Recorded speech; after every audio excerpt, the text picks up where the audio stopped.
Ladies and gentlemen, welcome back to my YouTube channel. This is Kathy.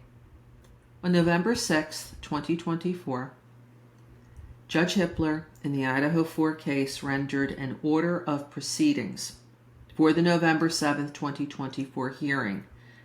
And it's really not a hearing, it's hearings. There were a number of hearings set on that date to be entertained by Judge Hippler. Oral argument on a multitude of motions and filings from both sides.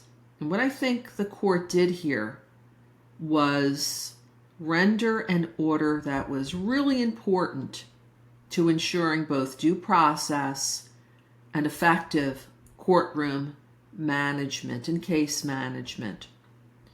What this order says is that the motion set for hearing on November 7th, 2024 will be heard in the following order and within approximate time limitations indicated. And there's a footnote here that says these limitations are per motion, not per side. So when you see, if you look at this order, 20 minutes maximum, 40 minutes for one.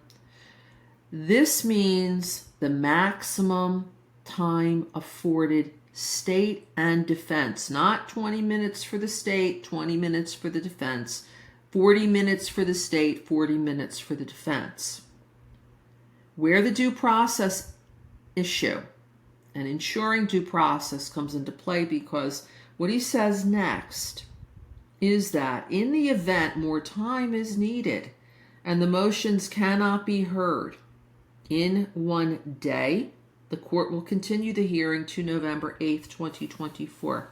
So he is setting the time for each motion, the limitations, making it known that this is a maximum time frame, but if more time's needed, that a day is reserved to make sure that there's an opportunity to be heard. And that is due process. Due process requires notice, an opportunity to be heard, and an impartial judiciary or jury if it's a trial by jury.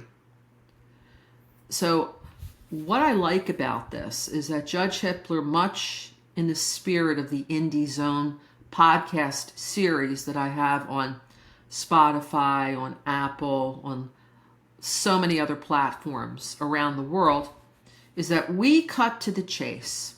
We don't spend hours and hours of your time going through, sometimes these motions and filings are hundreds of pages long, going through each page, each line, giving commentary to each thing. No, cut to the chase. Tell you what I think is important and what I'm highlighting for you to look at, and then there's a link to the filing itself so that you, much like Judge Hippler, can read it for yourself. Each one of these filings, Judge Hippler received as early as September 5th. That's when most of them were filed. That's when the motions, which is an application for a court order, were filed by the defense, attacking the capital punishment potential penalty.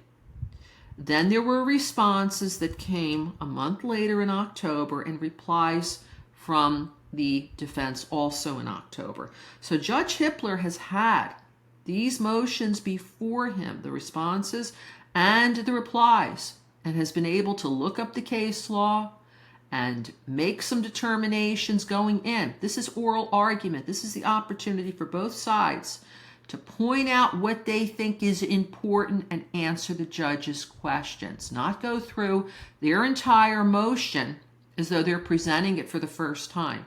And we have seen some hearings in this case that have gone on and on and on without a ruling. So I think that this was an excellent thing for the court to do in terms of time management, for due process, and to control the proceedings.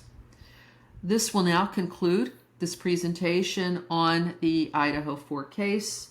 Thank you for joining us today.